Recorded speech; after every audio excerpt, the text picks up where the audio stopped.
نحمده ونستعينه ونستغفره ونؤمن به ونتوكل عليه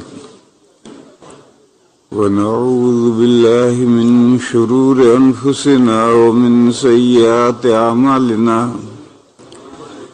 من يهده الله فلا مضل له ومن يضلله فلا هادي له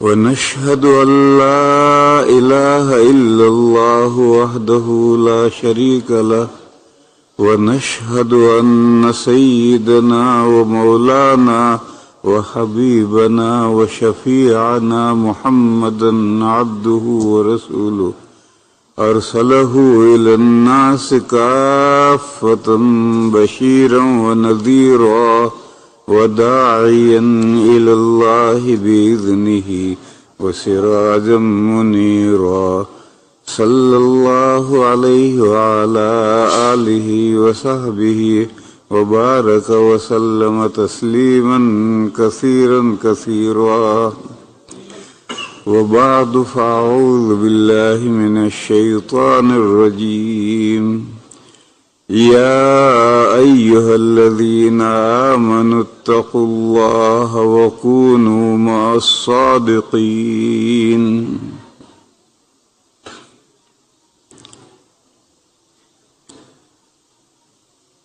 بزرگوں اور بھائیوں،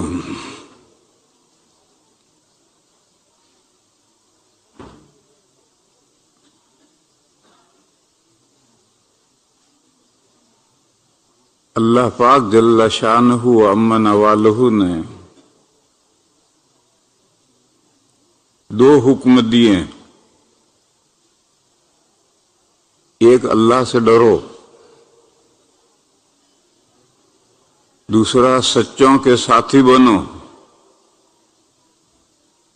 اور یہ دو حکم کس کو دیے ہیں؟ مومنین کو دیے ہیں، ان بندوں کو دیے ہیں جو اللہ تعالیٰ پر ایمان لائے ہیں، اللہ کے حبیب صلی اللہ علیہ وسلم کا دامن پکڑے ہوئے ہیں، ان کو حکم دیا ہے، مومنین کو حکم دیا ہے کہ اللہ سے ڈرو اور سچوں کے ساتھی بنو۔ اللہ سے ڈرو، قرآن کریم میں جہاں جہاں یہ حکم آتا ہے سب جگہ اس کا مطلب یہ ہوتا ہے کہ اللہ کے احکام کی خلاف ورزی مت کرو۔ اللہ سے ڈرو کا یہ مطلب ہے۔ اللہ جل جلالہ شیر سانپ نہیں ہے، دشمن نہیں ہے جن سے ڈرا جاتا ہے۔ آدمی شیر سے ڈرتا ہے، سانپ سے ڈرتا ہے، دشمن سے ڈرتا ہے، اللہ ایسے نہیں۔ پھر اللہ سے ڈرنے کا کیا مطلب ہے؟ اللہ سے ڈرنے کا مطلب یہ ہے کہ جیسے شاگرد استاد سے ڈرتا ہے، جیسے مرید شیخ سے ڈرتا ہے، جیسے بیٹا اولاد باپ سے ڈرتی ہے، یہ تینوں ڈرنا محبت کی بنیاد پر ہوتا ہے۔ اولاد بیٹا باپ سے اس لیے ڈرتا ہے کہ وہ سوچتا ہے کہ اگر میں باپ کے حکم کی خلاف ورزی کروں گا اور باپ کو ناراض کروں گا تو میں کیسے بامراد بنوں گا، جنت کیسے حاصل کر پاؤں گا۔ یہ تو حدیث میں ہے کہ ماں کے قدم کے نیچے جنت ہے، تو باپ کے قدم کے نیچے بھی جنت ہے۔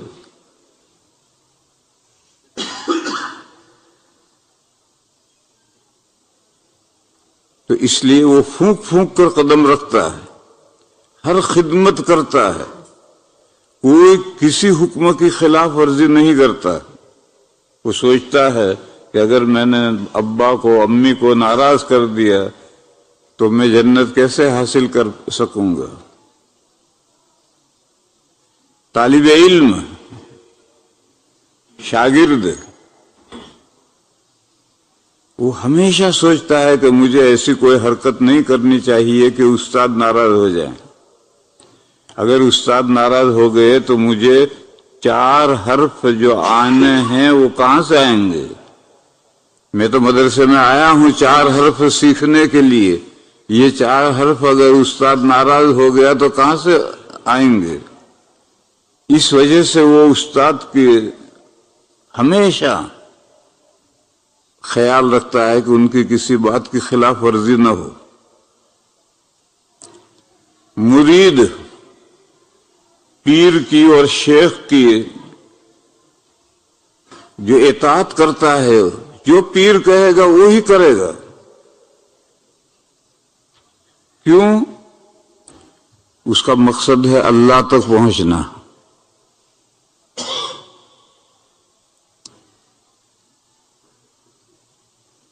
اللہ کے ساتھ نسبت، کانٹیکٹ، جوڑ تعلق قائم کرنا۔ تو اگر پیر ناراض ہو گیا تو پیر وہ راستہ بتلاتا ہے، وہ راستہ سکھلاتا ہے جس راستے پر چل کر مرید اللہ تک پہنچتا ہے۔ تو مرید سوچتا ہے کہ اگر میں نے شیخ کو، پیر کو ناراض کر دیا تو میں اللہ تک کیسے پہنچوں گا؟ وصل مع اللہ، اللہ تک ملنا مجھے کہاں نصیب ہوگا؟ اس لیے وہ پھونک پھونک کر قدم رکھتا ہے، پیر کے حکم کی خلاف ورزی نہیں کرتا۔ تو یہ 3 چیزیں ہیں، طالب علم استاد کی، اولاد ماں باپ کی، مرید پیر کی۔ یہ محبت کی بنیاد پر اطاعت کرتا ہے، اور جو وہ ان کی مرضی ہے اس مرضی کے مطابق چلتا ہے۔ اور شیر، سانپ اور دشمن، ان سے انسان ڈرتا ہے خوف کی وجہ سے، محبت کی وجہ سے نہیں، خوف کی وجہ سے۔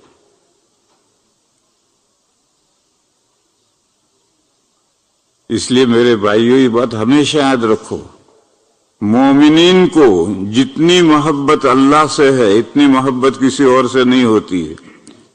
قرآن کریم میں ہے یحبونہم کحب اللہ والذین آمنوا اشد حبا للہ۔ جو لوگ ایمان لائے ہیں وہ اللہ سے ڈرتے ہیں، اللہ سے محبت کرتے ہیں۔ یحبونہم کحب اللہ۔ یہ جو مورتیوں کے پجاری ہیں، یہ مورتیوں کو کیوں پوجتے ہیں؟ قرآن نے کہا کہ اس لیے پوجتے ہیں کہ وہ ان مورتیوں سے محبت جیسی کرنی چاہیے اللہ سے، ایسی محبت ان مورتیوں سے کرتے ہیں، اس لیے پوجتے ہیں۔ یحبونہم کحب اللہ، محبت کرتے ہیں یہ مشرکین ان مورتیوں سے جیسی اللہ سے محبت کرنی چاہیے، اس لیے وہ پوجا کرتے ہیں۔ ایسی محبت کے بغیر عبادت ہو نہیں سکتی، ایسی محبت کرے گا جبھی عبادت ہوگی۔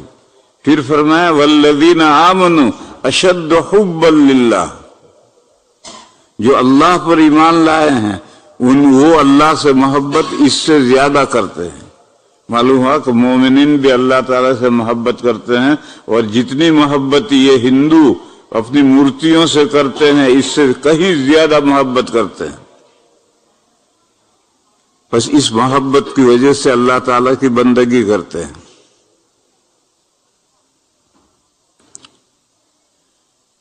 پھر آگے 2 مرحلے ہیں، کرنے کے کام، نہ کرنے کے کام۔ نماز پڑھنا یہ کرنے کا کام ہے، بس نماز نہ پڑھنا یہ ڈرنے کا کام ہے۔ اے وہ لوگوں جو ایمان لائے ہو، اللہ سے ڈرو، یعنی اللہ کے احکام کی خلاف ورزی مت کرو۔ اللہ نے حکم دیا ہے 5 وقت کی پابندی سے نماز پڑھو، بس اگر یہ نماز تم نہیں پڑھو گے تو یہ اللہ تعالیٰ سے کے حکم کی خلاف ورزی ہوگی۔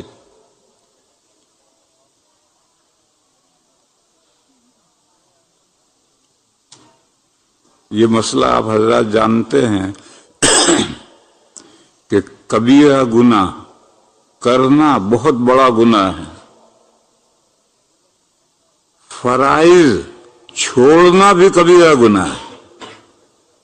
آپ بغیر کسی عذر کے فرض نماز چھوڑ دیں، فرض روزہ چھوڑ دیں، فرض زکوٰۃ چھوڑ دیں، فرض حج چھوڑ دیں، تو یہ فرائض کا چھوڑنا یہ بھی کبیرہ گناہ ہے۔ لہذا فرائض چھوڑ کر اگر کوئی چھوڑتا ہے تو اللہ سے نہیں ڈرتا ہے، اللہ کے احکام کی اطاعت نہیں کرتا ہے، اللہ نے تو اس کو حکم دیا ہے۔ بلکہ میرے بھائیوں، جو فرائض کا تارک ہے، چھوڑتا ہے، وہ کبیرہ گناہ کا مرتکب ہے۔ قرآن کریم میں ہے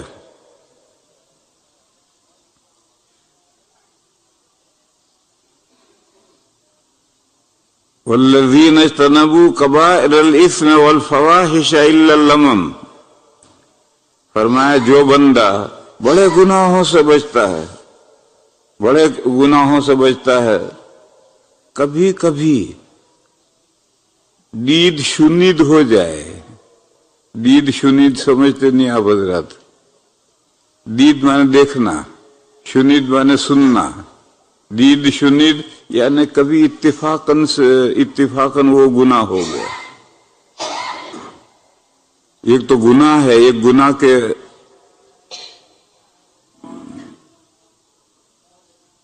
گناہ تک پہنچانے والی باتیں ہیں۔ ایک شراب پیتا ہے، ایک بیڑی پیتا ہے، تو یہ بیڑی جو پیتا ہے یہ لمم میں آیا، یہ دید شنید ہو گئی، یہ بھی تو کسی درجے میں نشہ کرتا ہے، بیڑی بھی تو نشہ کرتی ہے، سگریٹ بھی تو نشہ کرتی ہے۔ بلکہ عرب علماء تو کہتے ہیں بیڑی سگریٹ حرام ہے۔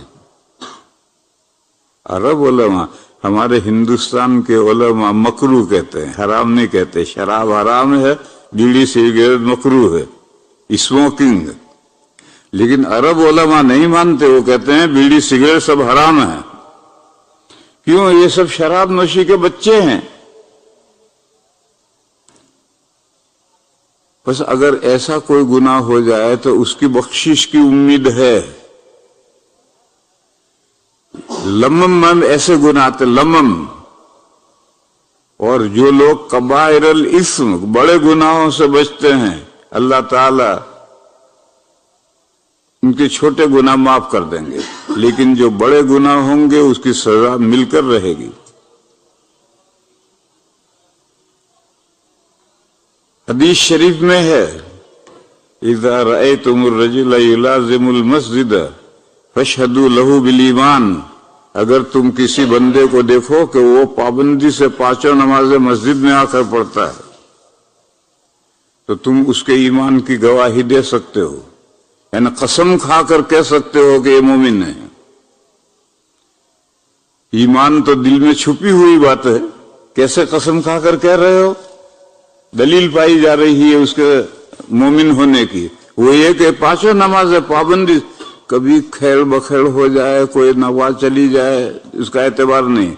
اکثر نمازیں وہ ہمیشہ پابندی سے مسجد میں نماز پڑھتا ہے، تو اس کے لیے تم گواہی دے سکتے ہو، قسم کھا کر کہہ سکتے ہو کہ مومن بندہ۔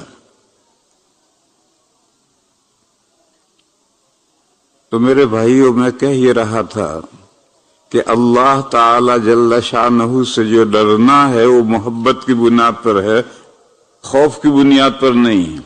اس لیے قرآن کریم میں جہاں بھی آیا اللہ سے ڈرو، اللہ سے ڈرو، اللہ سے ڈرو، یعنی اللہ سے اتنی محبت ہونی چاہیے کہ آدمی سوچے کہ اگر میں اللہ کے حکم کی خلاف ورزی کروں گا تو میرا کیا بنے گا۔ یہ تو گناہوں سے بچنے کے لیے طریقہ ہے۔ یہی وہ لوگوں جو ایمان لائے ہو، اللہ سے ڈرو، اللہ کے احکام کی خلاف ورزی مت کرو۔ اگر تم اللہ کے احکام کی خلاف ورزی کرو گے تو پھر اللہ کے احکام کا پالن کون کرے گا؟ اگر اللہ پر ایمان لانے والے اللہ کے احکام کی خلاف ورزی کریں گے تو پھر اللہ کے احکام کی اطاعت کون کرے گا؟ یہی ایمان لانے والے بندے ہی تو اطاعت کریں گے۔ دوسری بات بتلائی وَكُونُوا مَعَ الصَّادِقِينَ، اور سچوں کے ساتھی بنو۔ یہ سچوں کے ساتھی بنو یعنی نیک اعمال کرنا چاہتے ہو تو سچوں کے کمپنی میں رہو۔ اگر تم چاہتے ہو کہ نیک اعمال کرو تو سچوں کی کمپنی اختیار کرو، وہ تمہیں نیک کام کروائے گی۔ یہ ایک بہت قیمتی نصیحت ہے۔ کہتے ہیں کہ کبوتروں کے ساتھ کبوتر اڑتا ہے، باز کے ساتھ باز اڑتا ہے، گدھ کے ساتھ گدھ اڑتا ہے، ہم جنس کے ساتھ ہم جنس ہوتا ہے۔ تو آپ اگر کمپنی میں ہیں، نیک بندوں کی کمپنی میں ہیں، ان سے تعلقات ہیں، اٹھنا بیٹھنا چلنا پھرنا کھانا پینا سب ان کے ساتھ ہے، تو نماز مسجد میں بھی آپ ان کے ساتھ جائیں گے، روزہ بھی ان کے ساتھ رکھیں گے، ہر اچھا کام ان کے ساتھ کریں گے۔ تو سچوں کا ساتھی بننا یہ نیک کام کرنے میں مددگار ہوتا ہے۔ لہذا اللہ نے دوسری نصیحت کی کہ اے ایمان والو، اگر تم نیک کام کرنا چاہتے ہو تو سچوں کے ساتھی بنو، بہت آسانی سے نیک کام کر سکو گے۔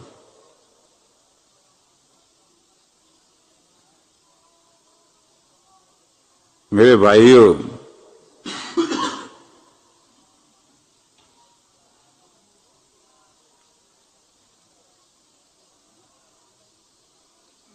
تبوک یہ جزیرۃ العرب کے کنارے پر ایک جگہ تھی۔ مدینہ میں نبی پاک صلی اللہ علیہ وسلم کو یہ اطلاع ملی کہ رومن ایمپائر مدینہ پر حملہ کرنے کی تیاری کر رہا ہے۔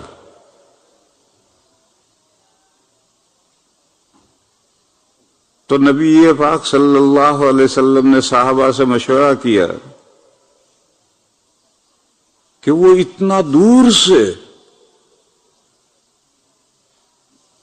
ایک مہینے کی مسافت ہے، مدینہ سے چلیں گے تو ایک مہینے میں تبوک میں پہنچیں گے۔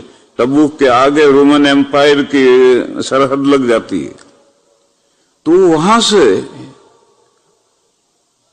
چل کر مدینہ پر حملہ کرے گا۔ تو ایسا کیوں نہ کیا جائے کہ ہم چل کر ان پر حملہ کریں؟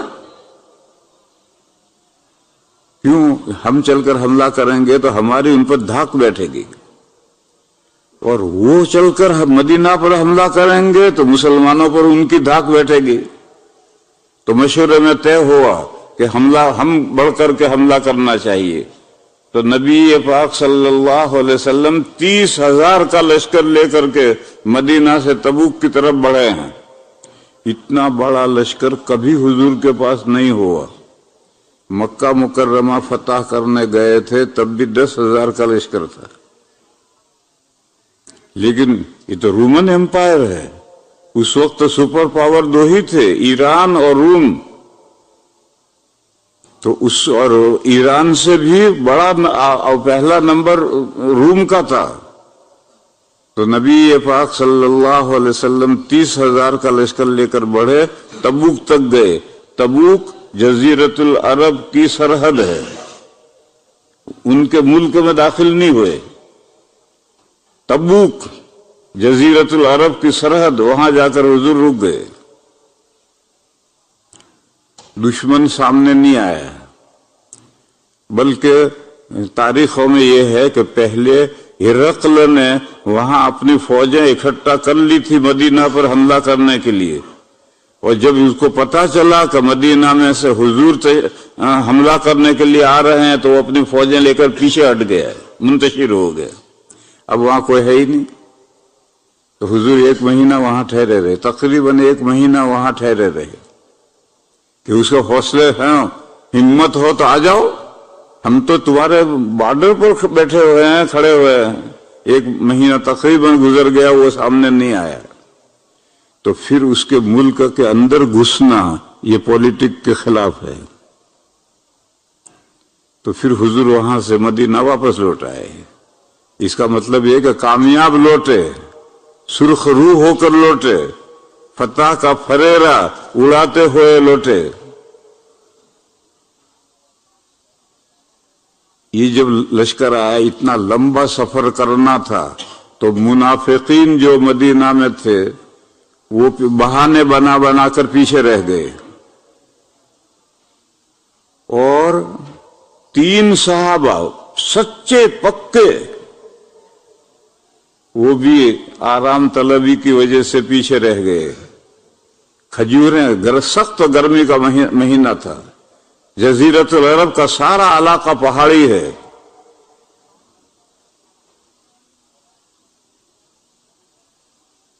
ایسے سخت حالات میں 3 صحابہ جو سچے پکے مسلمان تھے، وہ بھی آج جاؤں کل جاؤں، آج جاؤں کل جاؤں کرتے کرتے رہ گئے، اور وہ گئے نہیں۔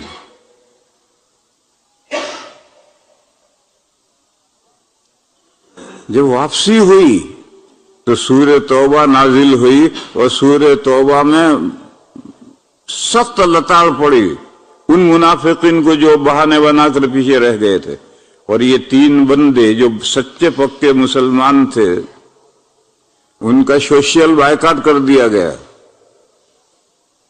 ان کے ساتھ کوئی نہ بولے، اور یہ بائیکاٹ 50 دن تک رہا۔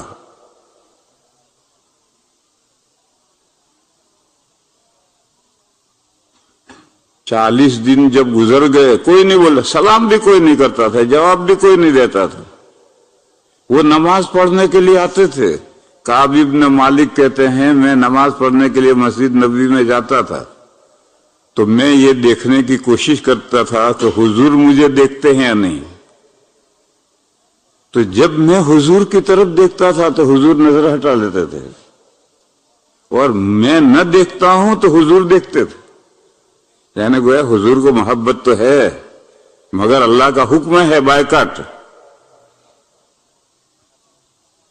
جب 40 دن پورے ہو گئے تو حضور کی طرف سے آدمی پہنچا کہ اپنی بیویوں کو بھی میکے بھیج دو، یعنی بیوی کے ساتھ بھی مت رہو۔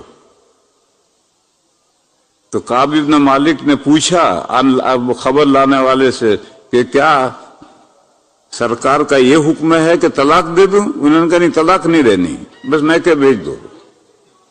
چنانچہ اس حال میں 10 دن اور گزر گئے۔ پھر اللہ تعالیٰ نے ان 3 آدمیوں کی 50 دنوں کے بعد توبہ قبول فرمائی، اور اس سلسلے میں آیت نازل ہوئی، وَعَلَى الثَّلَاثَةِ الَّذِينَ خُلِّفُوا۔ وہ 3 بندے جن کا معاملہ پیچھے ڈال دیا گیا تھا، ان کی بھی اللہ تعالیٰ نے توبہ قبول کی۔ یہ آیت نازل ہونے کے بعد میں پھر اللہ نے ان کو نصیحت کی۔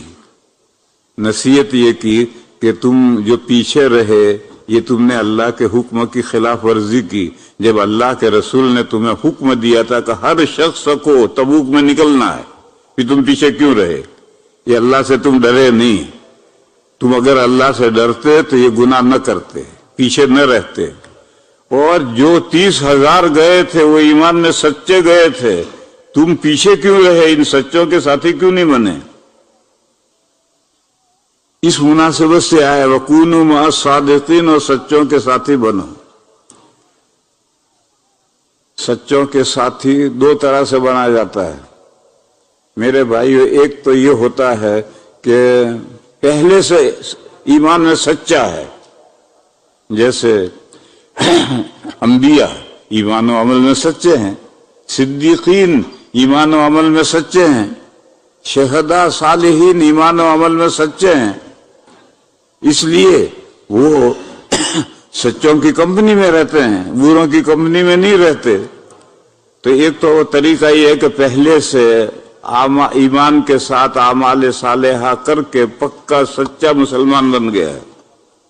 اور ایک یہ ہے کہ مہدی وہ جتنا رگڑو گے اتنا رنگ پختہ آئے گا۔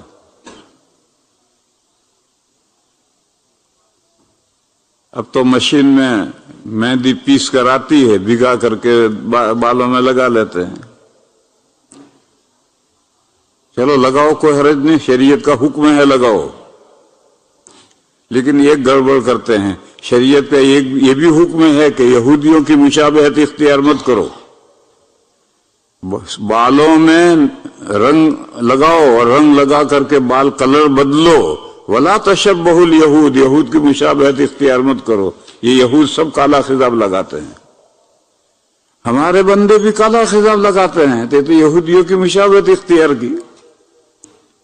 ارے بھائی بے شمار رنگ ہیں، کوئی بھی رنگ اختیار کرو، حدیث کا حکم ہے کہ کوئی بھی مہندی کا رنگ اختیار کرو، اور اب تو طرح طرح کے کلر آنے لگے ہیں، کوئی بھی اختیار کرو۔ اور یہ کہا ہے کہ یہودیوں کی مشابہت مت اختیار کرو۔ یہ سب یہودی جو شیخ الحدیث بنے ہوئے ہیں اور جبہ کالا پہنے ہوئے ہیں، ان کے کالی داڑھی یہ کالا رنگ ہے، اس لیے کرو کلر کرو، مگر ان کی کیوں مشابہت اختیار کرو؟ شریعت حدیث میں جس چیز کو منع کیا گیا ہے اس کی مشابہت کیوں اختیار کرو؟ کوئی بھی کلر اختیار کر لگاؤ۔ تو اس لیے میرے بھائیو، مشابہت کسی بھی قوم کی اختیار کرنا، حدیث شریف میں ہے من تشبہ بقوم فہو منہم، جو کسی قوم کی مشابہت اختیار کرتا ہے تو انہی میں سے ہوتا ہے۔ لہذا سچا بننا ہے تو سچوں کے ساتھ میں جماعت میں نکلو، یہ رات دن صبح سے شام تک اللہ تعالیٰ کے احکام کی تعمیل کرتے ہیں، عبادتوں میں مشغول رہتے ہیں، دوسرے بندوں کو اللہ کے راستے کی طرف بلانے کے لیے محنتیں کرتے ہیں۔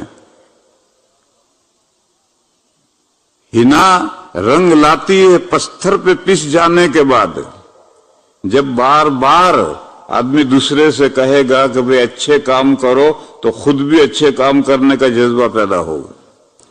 اس لیے میرے بھائیوں، اللہ کے دین کے لیے، لوگوں کو دین کی طرف دعوت دینے کے لیے رمضان شریف میں جو عمل کیا جاتا ہے اس کا ثواب تو 70 گنا بڑھ جاتا ہے۔ لہذا رمضان شریف میں دین کی طرف بلانے کے لیے، دین کی دعوت دینے کے لیے اٹھ کھڑے ہو، سچوں کے ساتھ نکلو، اللہ تعالیٰ اس نکلنے کو قبول فرمائیں گے اور اللہ تعالیٰ ذریعہ بنائیں گے دوسرے بندوں کی اصلاح کا۔ اس لیے میرے بھائیو، نام لکھو اس رمضان شریف میں۔ رمضان کے بعد کون بھائی نکلنے کے لیے ارادہ رکھتے ہیں، نیت رکھتے ہیں نیک کام کا؟ ارادہ بھی نیک کام کی نیت بھی نیک کام ہے، اس کا ارادہ بھی نیک کام ہے، اور برے کام کا ارادہ برائی نہیں ہے۔ نیک کام کا ارادہ بھی نیک کام ہے اور برے کام کا ارادہ برا نہیں ہے۔ برے کام کا ارادہ کب برا بنتا ہے؟ جب وہ برائی کر لے تو اب وہ گناہ بنتا ہے، لیکن اگر اس کا ارادہ ہے پختہ کہ میں گناہ کروں گا مگر کیا نہیں تو گناہ نہیں بنا، گناہ کر لے گا تو۔ اور نیک کام کا پختہ ارادہ ہے، پختہ ارادہ ہے یا کچا ارادہ ہے، کیسے پتا چلے گا؟ وہ اس طرح سے پتا چلے گا کہ اگر آنکھ کھلتی تو تہجد کے لیے ضرور اٹھتا، مگر آنکھ ہی نہیں کھلی، تو یہ پختہ ارادہ ہونے کے باوجود، یا اس کا ہمیشہ تہجد کے لیے اٹھتا ہے، اب بوڑھا ہو گیا، اب کمزور ہو گیا تو اب اٹھ نہیں پا رہا ہے، تو اللہ تعالیٰ فرشتوں کو حکم دیتے ہیں کہ اس کے نام اعمال میں تہجد کا ثواب لکھتے رہو۔ یہ پکے دلیل ہے۔ اور ایک کچا ارادہ ہے، کچی نیت ہے کہ تہجد اٹھنا ہے، تہجد پڑھنا ہے، اور کوئی الارم بھی رکھی نہیں ہے، اس کا مطلب ہے کہ تیرا اٹھنے کا ارادہ ہی نہیں۔ اگر اٹھنے کا ارادہ ہوتا تو 2:30 بجے الارم رکھتا، وہ بجتی تو اٹھتا، مگر وہ کہنا ارادہ ہے، پکا ارادہ ہے، مگر الارم تو نے رکھی نہیں۔ ایسے کچے ارادے پر ثواب نہیں ملتا، پختہ ارادہ ہو اور پھر انتظام فیل ہو گیا. ہمیشہ فجر کی نماز کے لیے اٹھتا ہے اور ایک دن نا وقت سویا ہے, دیر سے سویا ہے, تو ایک بندے کو مقرر کر کے سویا فجر کے لیے اٹھانا, مگر وہ بندہ بھی سو گیا اور اس سے نہیں اٹھایا, تو اب ایسی صورت میں پکے ارادے پر بھی ثواب ملتا ہے اور کچے ارادے پر ثواب نہیں ملتا. لیکن گناہ میں جب تک گناہ کر نہ لے اللہ تعالیٰ اس کے اوپر پکڑ نہیں کرتے, جب گناہ کرے تو پکڑ کرتے. تو میرے بھائیوں, ڈھلمل ارادہ اور پکا ارادہ دونوں کے احکام فرق ہیں. لہذا اللہ کے نیک بندوں کے ساتھ جماعت میں نکلنے کا اگر پکا ارادہ ہے تو اس پر بھی ثواب ملے گا, اور ڈھلمل ارادہ ہے تو پھر اس پر کوئی ثواب نہیں ملے گا. ڈھلمل ارادہ والے کون لوگ ہوتے ہیں؟ یہ جو ہمارے ساتھی نام لکھتے ہیں تو پہلے 5-7 آدمی وہ لکھواتے ہیں جو ہر مرتبہ لکھواتے ہیں, ہر مجلس میں نام لکھواتے ہیں, وہی لکھواتے ہیں تاکہ ان کے رو میں دوسرے وہ ڈھلمل ارادہ والے پھنسے. اس لیے یہ کھڑے ہو کر کے نام لکھواتے ہیں. تو ایک تدبیر ہے ان کو گھیرنے کی, ان کو پھانسنے کی ایک تدبیر ہے. چلو اس بہانے سے لکھوا لیا نام تو بھی کیا حرج ہے؟ اچھے کام کا اگر ارادہ کیا ہے تو ارادہ کرنے سے آہستہ آہستہ پختہ ارادہ ہوتا ہے. بس میرے بھائیوں, لکھواؤ نام اس مہینے میں نکلنے کے لیے, اس مہینے کے بعد نکلنے کے لیے. اللہ تعالیٰ سب کو توفیق عطا فرمائے ہیں. چلو بھائی جی, ماشاء اللہ.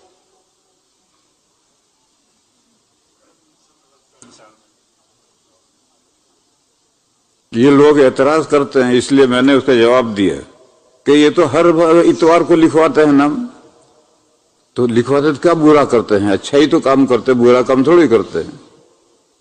یہ میں نے اس کا جواب دیا کہ اگر ایک کام کا ارادہ کا ہے تو اس طرح سے اگر جو ڈلمل والے ہیں اگر 2-4 بھی مل جائیں تو سبحان اللہ. لکھواؤ بھائی نام, سب نام لکھوائیں. 4 مہینے چلے کے لیے, رمضان کے اندر عاشرے کے لیے. دیکھو بھائی ہیں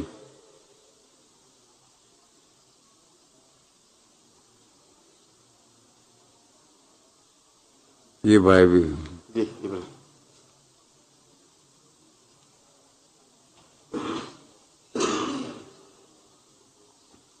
کم از کم رمضان کے اندر مفتی صاحب نے جو کہا 3 دن کے لیے تو کم از کم نکلے انشاءاللہ.